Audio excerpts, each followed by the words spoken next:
Let's pick up on this conversation now. The ANC's decision to expel its Secretary-General Ace Magashule, or should we say its former Secretary-General Ace Magashule, that continues to draw strong reaction. Magashule was found guilty of contravening the party's rules and its constitution.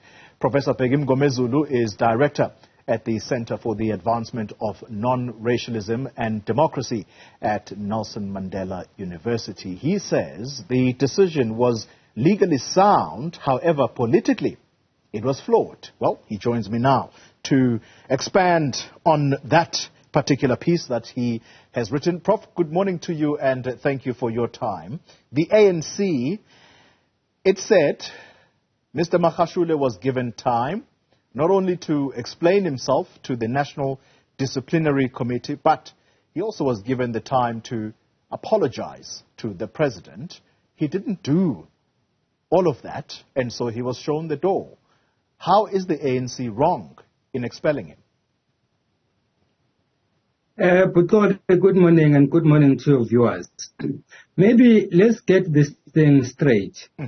Magashule is said to have violated the constitution of the ANC and the rules of the ANC. So on that score, I fully agree that the actions of the ANC are therefore justifiable in terms of law.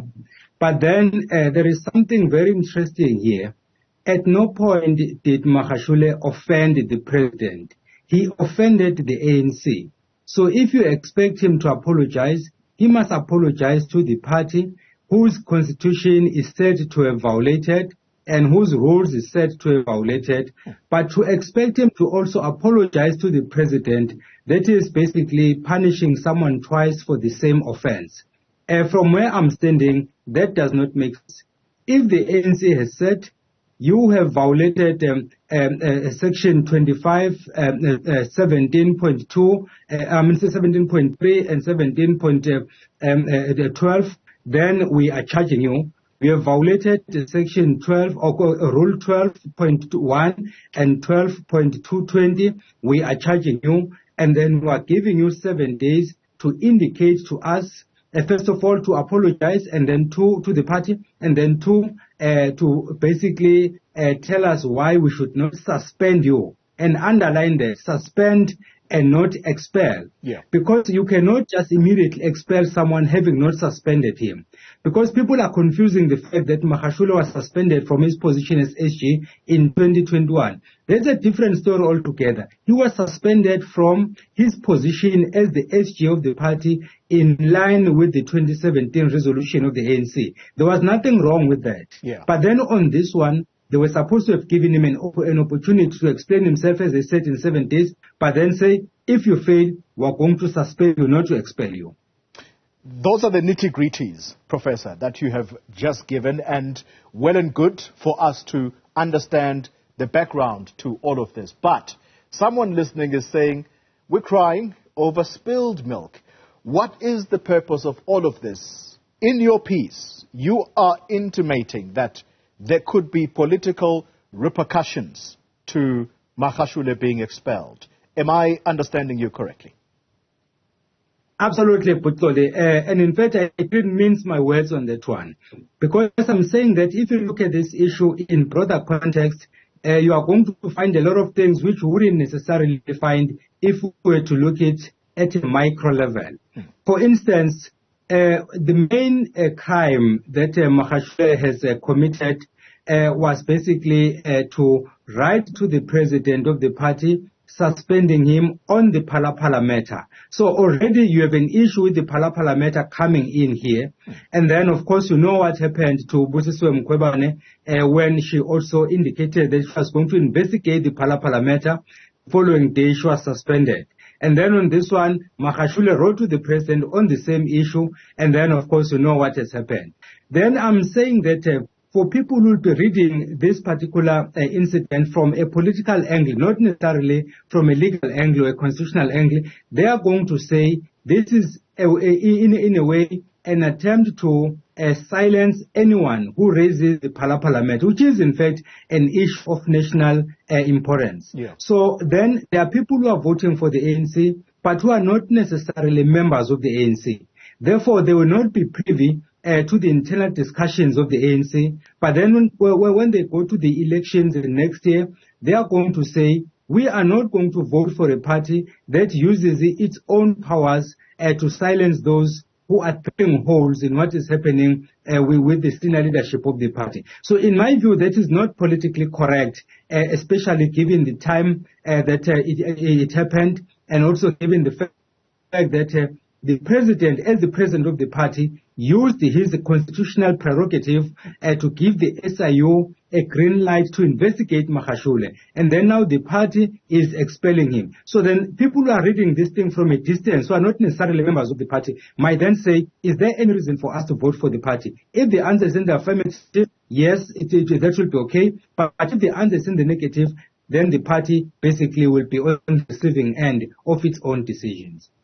In that response, Professor Mngomezulu, you raised two issues within the ANC, and that is the internal divisions between the so-called RET faction versus those who hold the power now, but also embedded in that response, you are inferring that what was complained about many years ago when President Mbeki ultimately gets removed from office is that there was the purported use of state resources to fight political enemies. That's what you are inferring here. Let me start with the first one, the internal divisions. Indeed, the ANC is factionalized and has been for a long time. However, those who have been inside will say, well, fight from within in order to win the day. So the question is, how much political currency, how much political clout does Ace Magashule have or may still have within the ANC, if indeed he wants to come back? I don't think he stands a chance to come back. Because you have just mentioned one important thing, that is the RET faction. There is something very interesting with this RET, because the RET was a decision of the ANC in 2017. They said that they want to push the radical economic transformation. Unfortunately, after that conference, some members of the ANC were reluctant to push that agenda, and others were more vocal. Hence, then, this categorization of them being called the RET faction. It's not necessarily a group that is split from the ANC. It's people within the ANC who are implementing ANC decisions that were taken in 2017. But unfortunately, this has now led to factions, the us and them syndrome, whereby if you are associated with the RET faction, you are then declaring yourself an enemy to the other faction, which shouldn't be the case. And that is exactly what has killed the ANC. Most of the problems that the ANC is experiencing currently is as a result of those factions. Because you can raise a point, if you come from the quote-unquote wrong faction, your point will be shot down, only to find that a day later, the same point is made someone from the quote-unquote correct faction, and then it will be uploaded. And that is not helping the organization, especially if you look at the results of the elections in 2019 and in 2021, just the most recent ones. So for me, that is a problem. But then to answer your question, there was a time when Ace Magashule enjoyed large support, not just in the Free State, but in other parts of the country as well. He also enjoyed support from the supporters of the former president, Jacob Zuma. Lately, he still has some support, but not in the same magnitude. So that support has waned down somewhat, either because people are reluctant to become vocal, fearing that they might lose positions, or because people are positioning themselves for next year's election. If you become more vocal, you might find yourself in the cold. So for a number of reasons, that RET faction has been weakened, and then those who are said to be vocal are now being either axed from the party, the likes of Kalni House, and now we're talking about Ace Magashule. Then the question is who will be next. So there's been an attempt to silence the one. So therefore, he's not as powerful as he used to be, but he still has some supporters. If you lose 5 people from next year's election, already you are on the receiving end. So I wouldn't necessarily have taken this decision, especially on the eve of an election. Well, we will speculate as to What next for Ace Magashule? That'll be my final question to you. So let me ask you the second leg of my question, and that is the purported use of state organs to fight political battles. That's what you have inferred in your previous answer. How much currency do you think that is going to have within the party? If you had to take that question to a courtroom, the judge would say provide evidence which will buttress your assertions. Yeah. Then, of course, you'll have to struggle to find evidence in that regard. You would then be making some inferences, but there wouldn't be anything of substance. But then if you were to ask the same question to people outside the courtroom, they will tell you that signs are there, that the same issue we complained about last time is repeating itself. I've just highlighted a few of them. I've indicated that when the Phala matter was the talk of the town before the Baxter took over, there was an interest, a general interest on this matter, and then the issue landed on the public protector, the suspended public protector's desk, and she confirmed having received that kind of a request, and she confirmed that she was going to investigate it. Yeah. Then she was suspended. Of course, those who are on the side of the president will say the president was using his powers given to him by the Constitution as the president of the country. But in fact, others will argue and say, no.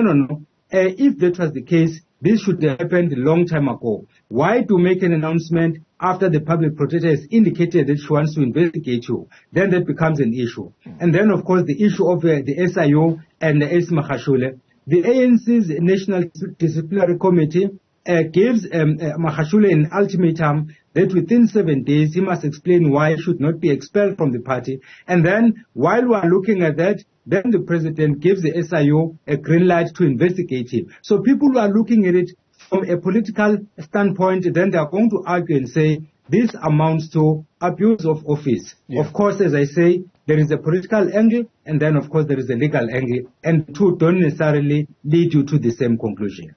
Finally, and very briefly, there are intimations, lots of speculation, particularly on social media, about what next for Ace Magashule. Is he likely to throw his lot with the EFF, or might he start his own political party? Where do you think he's going to go? We know on Thursday he's going to have a media briefing. Yeah, both possibilities are there. In the sport language, we would say he's a free agent, so which means that he can either decide to be EFF or any political party for that matter, or he can form his own party.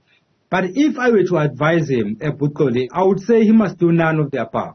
Because the moment you jump into another party or you form your own party out of disgruntlement, then it means that all you want is power, and power at all costs. What I would have advised him to do would be to say, you have been expelled from the party, and these are the reasons they put forth. If there is any option for you to appeal, do that. If not, just stay calm, organize yourself, and then when you take the next move, it must be a calculated move and not a move taken out of emotions. Because if you act out of emotions, chances are your decision cannot be sustained. Professor Bheki Mngomezulu, thank you very much for your time. Director at the Center for the Advancement of Non-racialism and Democracy at the Nelson Mandela University.